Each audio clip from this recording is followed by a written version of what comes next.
Ой, кто это? Сорока это. Не ссы.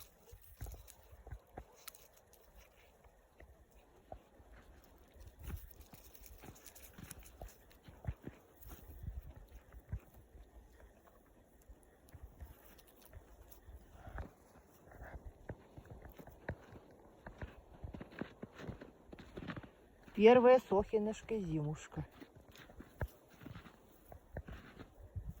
Скажи, я еще не знаю, что это такое, но мне пока нравится. Скажи, да?